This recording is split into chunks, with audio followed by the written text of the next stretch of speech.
Hello বন্ধুরা, আজ আমি তোমাদের কাছে নতুন একটা রান্নার রেসিপি নিয়ে এসেছি। আজ আমি নিরামিষ ভিন্ডির তরকারি করে তোমাদেরকে দেখাবো। এই ভিন্ডির তরকারি করতে দেখো কি কি লাগছে, তোমাদেরকে দেখো দেখিয়ে দিচ্ছি। এখানে দেখো ভিন্ডিকে ভালো করে জল দিয়ে ধুয়ে ভালো করে দেখো কেটে নিয়েছি, ঠিক এইভাবে দেখো। এখানে দেখো টমেটোকে আমি এইভাবে কেটে নিয়েছি।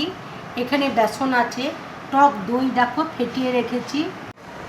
এখানে পোস্ত আছে, সাদা সর্ষে রয়েছে, আদা বাটা রয়েছে, ধনে গুঁড়ো রয়েছে, হলুদ আছে, লাল লঙ্কার গুঁড়ো রয়েছে, কালো জিরে রয়েছে, কাঁচা লঙ্কা রয়েছে, চিনি রয়েছে। এবার দেখো একটা বোলের মধ্যে আমি ভিন্ডিটা দেখো নিয়ে নিচ্ছি। এবার দেখো বেসন দিয়ে দিচ্ছি, হলুদ দেখো দিয়ে দিচ্ছি, লাল লঙ্কার গুঁড়ো দেখো দিয়ে দিচ্ছি, আন্দাজ মতো দেখো নুন দিয়ে দিচ্ছি, দিয়ে আমি ভালো করে মেখে নেব।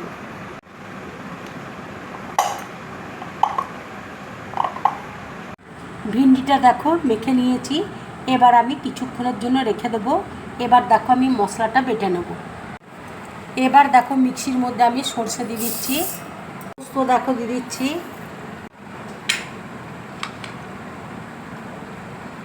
কাঁচা লঙ্কা দেখো দিয়ে দিচ্ছি, দই দেখো দিয়ে দিচ্ছি।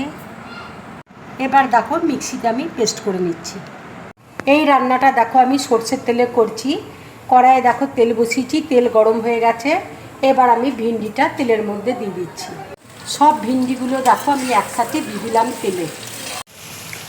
ভিন্ডিটা দেখো ভাজা হয়ে গেছে, এবার আমি প্লেটের মধ্যে তুলে নিচ্ছি।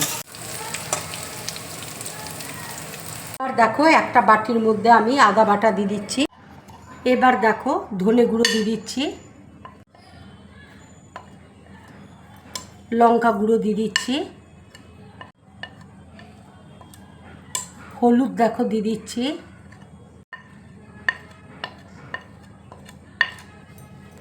এবার আমি জল দিয়ে দেখো গুলে নিচ্ছি।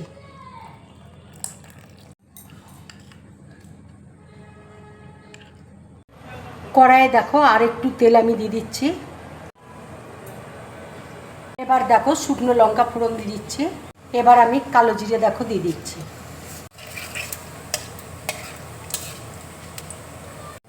এবার দেখো মশলাটা আমি দিয়ে দিচ্ছি।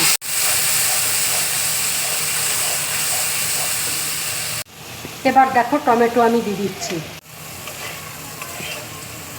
এবার দেখো আন্দাজ মতো নুন দিয়ে দিচ্ছি। মশলাটা দেখো কষানো হয়ে গেছে, এবার আমি সরষে পোস্ত বাটাটা দিয়ে দিচ্ছি।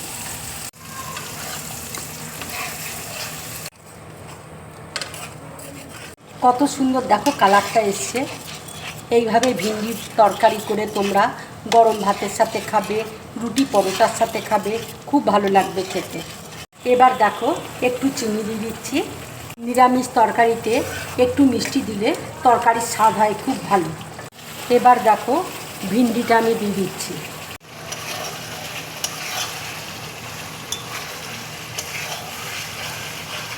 সামান্য একটু দেখো জল দিয়ে দিচ্ছি। আমি কাঁচা লঙ্কা ছিঁড়ে দেখো দিয়ে দিচ্ছি, ধনে পাতা কুচি দিয়ে দিচ্ছি। রান্নাটা দেখো হয়ে গেছে, এবার আমি গ্যাসটা অফ করে দিচ্ছি। এবার আমি একটা প্লেটের মধ্যে দেখো ঢেলে নিচ্ছি। বন্ধুরা, তোমরা এইভাবে ভিন্ডির তরকারি খেয়ে অবশ্যই আমাকে কমেন্ট করে জানাবে তোমাদের কেমন লাগলো। যদি আমার এই রেসিপিটা তোমাদের ভালো লাগে তাহলে লাইক করবে, শেয়ার করবে আর ডিম ব্লগ চ্যানেলটাকে সাবস্ক্রাইব করবে। নমস্কার।